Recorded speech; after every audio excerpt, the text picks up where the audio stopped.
Hello everyone, welcome to another episode of the Honest Jam. स्वागत है आपका एक और नए एपिसोड में। मैं प्रतीक, चंचल, ईशू। हम बहुत जल्दी मिल रहे हैं आजकल, बहुत ज्यादा वीडियो डाल रहे हैं और आज हम ओपनहाइमर देख के आए हैं। ओपनहाइमर देख के आए हैं। हमने रात मतलब कि थर्सडे रात को 11:50 का शो देखा, दुनिया से ऑलमोस्ट 10 मिनट पहले। मतलब नेक्स्ट डे दुनिया तो सुबह ही देखेगी ना। सुबह 9 बजे का शो है ना, वैसे तो डेट पहला काउंट होती है ना कि हमने फिर किस भी दिन चल, ठीक देखा है, ठीक है। हमने थर्सडे को देखा, दुनिया फ्राइडे को देखी और सीधा हम मूवी देखते ही रिकॉर्ड करने बैठ गए हैं क्योंकि व्यूज कोई और काम ही नहीं है। नहीं, व्यूज हाइप पे काम करेंगे हम ओपनहाइमर की cast, story, background score, acting, actors, Cillian Murphy movie देख के आ गए हम। किलियन मर्फी और रॉबर्ट डाउनी जूनियर की एक्टिंग के बारे में बात करने वाले हैं।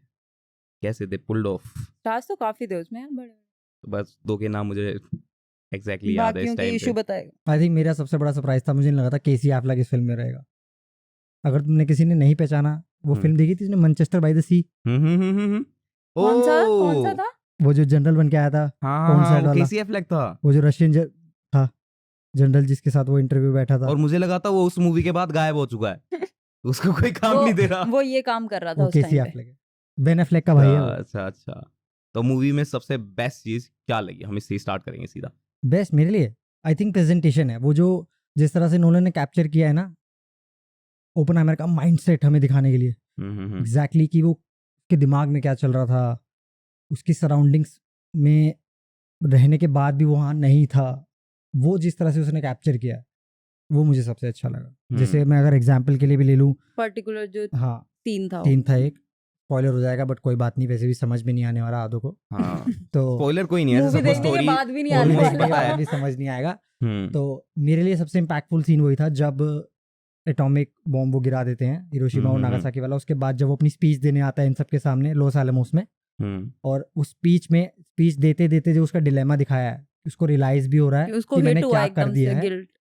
और उसको तारीफ भी करनी है उन सब की कि हमने इतनी बड़ी अचीवमेंट करी है। फिर वो जिस तरह से बैकग्राउंड शेक हो रहा है पीछे और जो साउंड मिक्स है उसके साथ, उसको फिर वो लोग जलते हुए दिख रहे हैं, सब कुछ ब्राइट हो गया है, कुछ भी नहीं दिख रहा है उसको, उसकी आंखें बस वो focus उसकी बेसिकली वो आंखों पे वैसा ही ही था है। कि अभी हुआ, अभी गिरा हाँ, है उसके bomb, सामने ही हो रहा है सब उसके कुछ। सामने गिरा है। हाँ। और जो सारे लोग, उसका पैर भी टिक गया था, पैर एक भी बार डेड बॉडी में चला गया पे उसका। चला गया था। वो बहुत ही वो अच्छे काफी से अच्छा था। capture और किया। उस सीन के डायलॉग्स भी बहुत अच्छे थे, जो उसने मतलब 2-3 सेंटेंस बोले थे ना, लाइन बोली थी वहां पे खड़े होके। तो फिर उस सीन में मुझे ये फील हुआ था कि मतलब उसे रियलाइज हो रहा है कि मैंने क्या कर दिया है। हाँ, कि मतलब कि the weight of his achievement. वही है ना, माइंड में चलते और वो वहां तक, उस सिचुएशन तक वो पहुंचा, उसको फिर वो दिखने ही लग गया एकदम से। वही। और एक बहुत बड़ा क्वेश्चन है ब्लैक एंड व्हाइट और कलर के ऊपर की क्या सीन है। मतलब कि जैसे कि मैंने एक थ्योरी पढ़ी थी कि उसमें कि ये कितना वो लग रहा है ना, ऑब्वियस सा जानबूझ के ला रहा हूँ मैं। कोई बात नहीं। जैसे मैंने एक वो थ्योरी पढ़ी थी कि मतलब कि ये एग्जैक्ट रेप्लिका है, इसमें कोई चेंजेस नहीं किया है, और कलर इसलिए कि इन्होंने इम्प्रोवाइज किया फिक्शन में, सेमी फिक्शन में। हाँ, बिल्कुल हो सकता है। ये फिल्म दोबारा जब देखी जाएगी तो ऑब्वियसली तभी हमारे को कुछ चीजें और भी कैच होंगी। अभी फर्स्ट व्यूइंग ऑब्वियसली नोलन की फिल्मों में यूजुअली ऐसा ही होता है कि कुछ ना कुछ रह जाता है, वो छोटे छोटे नुआंसेस कैच करने। तो ऑब्वियसली हो सकता है शायद हमें भी बहुत अच्छे से क्लियर हो अगर हम सेकंड व्यूइंग में जाएं, जो कि ऑब्वियसली मैं ट्राई करूंगा। तो शायद तब मुझे एग्जैक्टली समझ में आया कि उसने एग्जैक्टली वही सेक्शन क्यों लिया ब्लैक एंड व्हाइट सेक्शन के लिए। हाँ, क्योंकि टाइमलाइंस ही है तो उसमें तो काफी चल रही थी ना, टाइमलाइन तो काफी चल रही थी, बट वो पर्टिकुलर वही टाइमलाइन ब्लैक एंड व्हाइट में क्यों थी? मेरे लिए सबसे इंट्रिगिंग पार्ट था कि फिल्म इतनी डायलॉग ड्रिवन है, समझ रहा है? तो वो जो इम्पैक्ट है कि एक सीन से अगर हम किसी सीन पे जंप कर रहे हैं तो फिल्म ठहराव नहीं ले रही, जस्ट लिटरली एक के बाद ये हो रहा है, उसके बाद ये हो रहा है, एक के बाद ये हो रहा है। और उन बैकग्राउंड सीन्स को वो बैकग्राउंड स्कोर कितना मतलब कॉम्प्लीमेंट कर रहा है। वो जो बीच में उसने छोटे छोटे शॉट्स डाले हैं ना एक्सप्लोजन्स के, जैसे जैसे उसके दिमाग में जो थ्योरी चल रही है ना, तो वो सीन्स में ऐसे वो हो रही है डायलॉग, मतलब वो दिख रही है, वो इमेजिनेशन आ रहा है कि, और हमें पता चल रहा है कि उसके दिमाग में थ्योरी क्या चल रही है उस टाइम पे।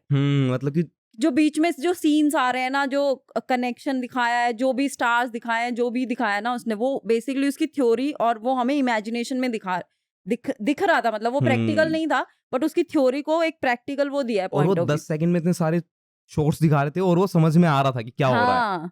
वो एकदम जुप जुप जुप जुप करके भी जा रहा था, It's like मजा a आ रहा peek था। into his own mind. हाँ, बाकी ऑब्वियसली यार फिल्म का प्रोडक्शन डिजाइन बहुत अच्छा है, फिल्म का स्कोर बहुत अच्छा है। बैकग्राउंड स्कोर हाँ किस टाइम की मूवी है हाँ, वो उस कितना हिसाब से कितना अच्छे से follow कैरी किया किया है भाई यार। उन्होंने बहुत और अच्छे से। एक्चुअली ऐसे लग रहा था कि उसी टाइम में बैठ के हाँ, देख रहे हैं वो चीज। और उसको जस्टिस तो एक्टिंग नहीं की है, मतलब कि सही मुझे है। जेन्युइनली उम्मीद नहीं थी कि रॉबर्ट डाउनी जूनियर इतना अच्छा पुल ऑफ कुछ करेगा। ऐसा पुल ऑफ करेगा।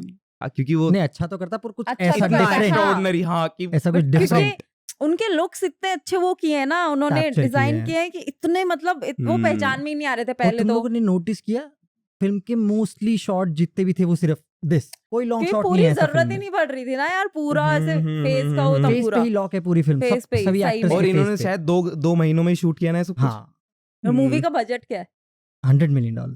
सेम उन्होंने बोला है कि आसपास इतना ही उसका है इसका जो भी इन्होंने जस्ट वो टू गिव किए यू हैं। पर्सपेक्टिव गाइस, $85 million में अरे यार वो आदि क्या पुरुष होता बनी है? थी। Just to give you perspective.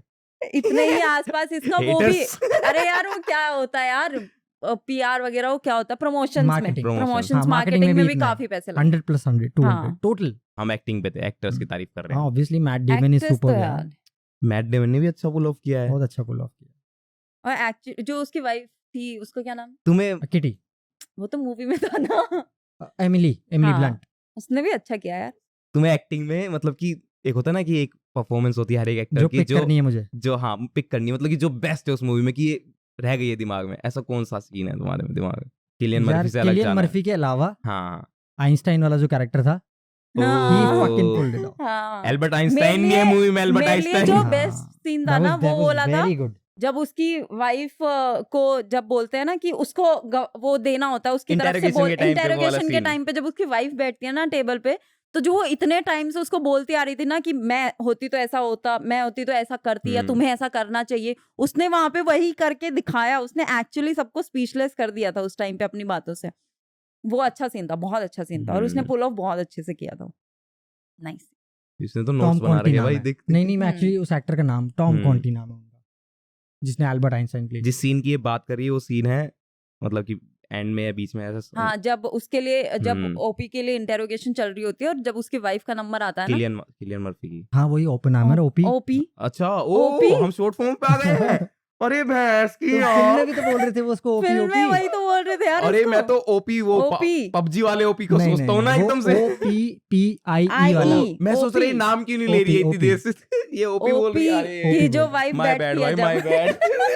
हाँ कंटिन्यू वो बता। बहुत ऐसे पावरफुल सीन था वो, हाँ। एक्चुअली बहुत पावरफुल मतलब सीन कि था। उस सीन में वो मतलब तू उसमें ये मान ले कि जो 3 लोग बैठा रखे थे उसने, जो उन्हीं की तरफ वाले लोग भी बैठे थे उसमें, जो सबसे बूढ़ा जो बैठा रहा था साइड में, वो भी एक तरफ से उसकी साइड से ही बोलने लग गया था लास्ट में, तू ये मान ले। मतलब उस सीन में बैक एंड फोर्थ इतना जल्दी जल्दी हो रहा था, वो इतनी क्विक रिस्पांस दे रही थी, हाजिर जवाबी भाई हाँ। साहब। जेसन मस्त। क्लार्क था वो इंटरव्यू, रॉब जिसने प्ले किया। उससे तो बहुत भारी नफरत हो गई है मुझे तेरा कौन सा उससे। सीन था मेरा मतलब एक्टिंग वाइज एक्टिंग वाइज किसी एक्टर का particular scene, hmm I think मेरा सीन मेरे को सबसे ज्यादा जो पसंद आया, and he stole it, Rami Malik. जब वो कोर्ट रॉबर्ट डोनी जूनियर के खिलाफ सेनेट के सामने टेस्टिफाई कर देता है कि वो ओह। रिवील कर कि देता है कि actually इसकी वजह से हो रहा है सब इसकी कुछ। वजह से हुआ है। वो एक सीन के लिए आया बंदा, हाँ, उससे पहले तो उसका कोई उसने- डायलॉग ही नहीं था, कोई dialogue ही उसी नहीं में था था उसका। उसी वो सीन एक में तो सीन के उसका लिए आया डायलॉग एंड ही था। Fucking stall it. हाँ, अब वो सीन जिसने तुम्हें डिससेटिस्फाई किया हो। I think I was pretty dissatisfied with the amount, मतलब मैं ना कुछ ऐसा एक्सपेक्ट कर रहा था कि कुछ विजुअली एंटाइसिंग विजुअल्स थोड़ी अगर ट्रिनिटी बॉम्ब के और अच्छे से, मतलब ऑब्वियसली वो बहुत अच्छा था, बट मैं थोड़ा सा और एक्सपेक्ट कर रहा था कि कुछ और दिखाया जाएगा बस, मतलब वो जो ज्यादा ब्लास्ट ज्यादा था, कंप्लेंट। Nuclear blast. हाँ, वरना ये तो बस मैं नेट पिक कर रहा हूँ क्योंकि मेरे पास कुछ है नहीं ज्यादा। जो इंटरवल से पहले वाली मूवी है, जो फर्स्ट हाफ है मूवी का, उसमें भी बहुत ज्यादा ऐसे विजुअली अपीलिंग था नहीं। वो बेसिकली बस वो स्टोरी ही हाँ। चल रही थी फर्स्ट हाफ में, वो तो सेटअप हम्म। है पूरा एक तरह का। पूरा नॉलेज वाला, और वो पूरा वही चल रहा था, पूरा वो अलग टाइमलाइन दिखा रहे थे, और वो बहुत ही ऐसे एकदम से ऐसे मतलब नॉलेज कि भर इतनी दी, सारी एकदम knowledge आ से रही थी। भर दिया, हाँ, ये क्योंकि एकदम से बहुत सारे नॉलेज गिरा दी। कैरेक्टर्स है ना फॉलो करने के लिए। और उस टाइम पे जो फर्स्ट हाफ है ना, उसमें बहुत कम ऐसे कोई सीन था जो हम ऐसे पिक कर सकें कि ये तो फर्स्ट हाफ का बेस्ट सीन है, उसमें बहुत कम था। बट इंटरवल के बाद वाले ही हैं सीन्स जो उसी के बाद था, बॉम्ब ब्लास्ट भी उसी के बाद था, जितना उसका वो गिल्ट वाला था वो भी उसी के बाद था। सारे सीन्स जो अच्छे हैं ना वो इंटरवल के बाद के ही। मूवी से सबसे बड़ी दिक्कत मेरी ये है कि वो 3 घंटे बातें कर रहे हैं। मैं वही मूवी बोल के रही हूँ, अगेंस्ट ही कह रहा हूँ, पर हाँ वो 3 घंटे बात कर जो रहे ये हैं। माइंडसेट बना वो हाँ। फर्स्ट हाफ में बना ना, हाँ। क्योंकि सिर्फ डायलॉग सिर्फ dialogue सिर्फ driven। इन्फॉर्मेशन सब कुछ वही चल रहा था। अगर उसमें एक दो सीन भी ऐसे होता ना कि हाँ यहाँ तो बस ऐसे गूजबम्स आ गए ना, तो वो सारी चीजें ऐसे वो हो जाती कि हाँ ठीक है इन्फॉर्मेशन भी ले लेंगे अब तो। वो हो जाता है ना, जैसे बुक्स में नहीं होता कि पेज में बस पढ़े ही जा रहे हैं, कोई फोटो तो आ ही नहीं रही है, वो वाला सीन था। ऐसा ही था वो। हाँ मतलब ऑब्वियसली ये फिल्म जाकर के देखो, अगर तुम लोगों को नहीं भी पसंद है बायोपिक्स या नोलन का स्टाइल, ये तो फिर भी बहुत स्ट्रीमलाइंड है। और नोलन की पिछली फिल्मों में लोगों को काफी कंप्लेंट रही है कि बैकग्राउंड स्कोर इतना ज्यादा होता है कि डायलॉग ही सुनाई नहीं देते। ऐसी भी कोई प्रॉब्लम नहीं है नहीं थी इस बार तो बहुत, अब की बार कोई मतलब प्रॉब्लम कुछ नहीं है सीन्स ऐसी। तो ऐसे थे जब लोग बैठे हैं और वो कुछ बात कर रहे हैं, पढ़ रहे हैं, तो पीछे कुछ भी नहीं है, पीछे कुछ भी नहीं है, सिर्फ उनकी बातें सुनाई दे रही हैं। ऐसे भी सीन्स हैं मूवी में। एग्जैक्टली, जब वो ट्रिनिटी टेस्ट होता है देयर वाज नथिंग, हाँ। पूरा थिएटर साइलेंट था, देयर वाज नो साउंड। जो ब्लास्ट का इनिशियल स्टेज था वो एक मिनट के लिए पूरे थिएटर से साउंड गायब थी। सही में। तो ट्रिनिटी टेस्ट बोल दे रहा है ना, मैं 2-3 सेकंड तो लग रही है प्रोसेस करने में किस चीज की बात कर रहा है, फिर समझ में वो जो टेस्ट किया था उन्होंने मेन बॉम्ब वाला, न्यूक्लियर टेस्ट की बात कर रहा है। अच्छा एक्सपीरियंस था यार, अच्छे थे, बहुत अच्छा एक्सपीरियंस था फिल्म का। बीच-बीच में फन भी थे, मेस्मराइज। जोक्स के ऊपर बात करते हैं, जोक्स अच्छे थे। मुझे तो मतलब याद ही नहीं आ रहे, पर अच्छे थे। हाँ पर अच्छे थे, वो जी, हंसी याद आई तो मुझे मूवी भी आ रहे, में, बट काफी अच्छे बीच-बीच थे। में हंसी आई। टाइमिंग बहुत परफेक्ट। मुझे वो हाँ। प्रेगनेंसी वाला याद आ रहा है, जब वो बता रहा होता है कि इसी महीने 80 बच्चे हो गए हैं, और फिर और वो कहता उसी है कि को मुझे बता कैसे रहा पता होता है, होगा, और सामने से सामने उसकी से वाइफ pregnant आती बीवी है, आ रही प्रेग्नेंट होती है। बीवी। तो कह रहा हाँ तुझे क्या पता होगा। क्रिस्टोफर नोलन की डायरेक्शन के ऊपर क्या कहना चाहते हो? मतलब कि I think- उसने अभी तक 11-12 मूवी कर दी है, इस मूवी को मिला के शायद और ये उसकी सबसे लंबी मूवी थी अब तक की। हाँ ये उसकी सबसे लंबी मूवी है, 3 घंटे। 3 घंटे एग्जैक्ट। एग्जैक्ट। वो रील खत्म हो गई थी, रील में इतनी आती। आईमैक्स, कोई भी फिल्म आईमैक्स पे शूट हुई भी 3 घंटे से ज्यादा बन ही नहीं सकती। फन और फैक्ट ज्यादा क्या ही बनाएगा भाई, बन ही 3 नहीं घंटे सकती। वो की जो है रील तो है ना, वो जो रील का 3 प्लेटो घंटे है, की इन्फॉर्मेशन तो हमें लेने दे वो जो अंदर। रील का प्लेटो है ना, प्लेटो, वो रील का प्लेटो खत्म हो जाता है, तो उससे आगे रील बन ही नहीं सकती। नोलन को मूवी और बढ़ाने से बस रील ने रोका है, नहीं हाँ, तो क्या पता और नहीं लंबा तो तो बन बिल्कुल सकती सही थी कह रहा है और। तू। हैं। हाँ क्या उस- उन्होंने एक्चुअल में वो प्लेटो एक्सटेंड किया है ताकि और 11 मिनट ऐड कर सके वो रील से, अच्छा। जिस प्लेट पे वो रखी हुई थी रील्स, उन्होंने एक्सटेंड किया इतना ताकि और 11 मिनट ऐड हो सके फिल्म के, ओ बेटे, लिटरली। वो डेस्परेट थे भाई Nice, घंटे very बढ़ाने के nice। लिए इस मूवी के। घंटे नॉइस बढ़ा। Noise noise noise noise noise पर नॉइस। अच्छी मूवी तो चलती भी है लंबी, कोई ऐसी और अब दिक्कत क्या नहीं। क्वेश्चन थ्रो कर सकते हैं बीच में? मैं तो बस ये, मतलब it was a mesmerising experience. I would highly recommend, अगर तुम नहीं भी इंटरेस्टेड हो इस तरह की फिल्मों में, तो प्लीज एक बार इसको चांस दो। मैं जो दूसरा थॉट था मेरे को याद आ गया, वो क्या था, ये फिल्म 99% प्रैक्टिकली शूट की है सारी, there is no CGI। Noise ये भी नॉइस है। Noise noise. Final thoughts? Final thoughts, हाँ तो obviously this is the biggest reason I appreciate his work, कि वो सब कुछ प्रैक्टिकली शूट करता है इस टाइम पे भी। आज के टाइम पे मतलब हम तो CGI फेस्ट ही देख रहे हैं यार, आदि पुरुष को देख लो यार। हर 4 साल में एक नोलन की फिल्म आती है guys, and it's an event. हाँ। प्लीज एक्सपीरियंस करो, अगर तुम नहीं भी सही फैन हो तो एटलीस्ट 101 बार चांस दो, यू विल लाइक इट। नहीं पसंद आएगी तो कोई बात नहीं यार, डार्क नाइट देख लेना। तो यार मतलब आई वुड रिकमेंड कि हाँ अच्छी फिल्म थी, it was a very engaging experience. 3 घंटे कब निकल के पता भी नहीं चले यार मुझे तो। मेरा थोड़ा अलग है इसमें। चंचल चंचल अभी इस मूवी के साथ क्या है ना, बहुत सारी नॉलेज है, बहुत सारी नॉलेज है, सिर्फ बातों में है, और सिर्फ बातों में। सिनेमैटिक है मूवी, बहुत मतलब आर्ट है, बहुत ही आर्ट है एक। बट उसके लिए तुम्हें बहुत पेशेंटली ऐसे बैठना पड़ेगा, पूरी मूवी को स्टार्ट से एंड तक बहुत अच्छे से ऐसे फॉलो करना पड़ेगा। बहुत पेशेंस चाहिए तुम्हें मूवी देखने हाँ के यार, लिए, patience तो बट चाहिए। वो वर्थ इट होगा। वो 3 घंटे ना इतने वर्थ इट होंगे कि मतलब तुम बाहर निकलोगे तो तुम्हारे पास ऐसे बातें होंगी करने को कि अरे ये सीन था, वो सीन था, हमें ये नया पता लगा, वो नया पता लगा। ये ड्रामा तो कभी भी देख सकते हैं हम, OTT पे ड्रामा भरा हुआ है पूरा। बट अगर इंटेलिजेंट मूवीज देखनी है तो एक बार तो चांस देना पड़ेगा एक्चुअली। मतलब सिनेमैटिक वे से अगर तुम्हें हिस्ट्री पढ़नी है ना, तो वो थ्रू आउट मूवी में उन्होंने बहुत अच्छे से डिस्प्ले किया है। मेरे Please. Thoughts totally different. जैसे इसने कहा पेशेंस की जरूरत है, तो अगर आप में पेशेंस नहीं है तो बिल्कुल मत जाइएगा। नहीं और मत अगर जाना भाई, हमारी रो में एक लड़का बैठा था, सो गया था, सो मतलब गया था मत भाई जाना वो। भाई, बिल्कुल मत जाना। और अगर तुम चाहते हो कि तुम्हें मूवी में दिमाग नहीं लगाना, तो भी मत जाना। तो तुम क्योंकि- धर्मा की मूवी देख लिया क्योंकि करो। जैसे कि मैं एक मतलब कि मेरा जोन रहे rom com comedy, Fun entertainment, action, है ना? इसमें ज्यादा मजा आते हैं मुझे सिटकॉम वगैरह देखने में। तो मेरे लिए थोड़ा मुश्किल था देखना, बट हाँ ऑल एंड ऑल मूवी बहुत अच्छी है, देखने लायक है। अगर आपका इंटरेस्ट है मतलब इस जॉनरे में, तो जाइए देखिए और मौज लीजिए। चलो तो गाइस इसी नोट पे हम एंड करते हैं आज का एपिसोड।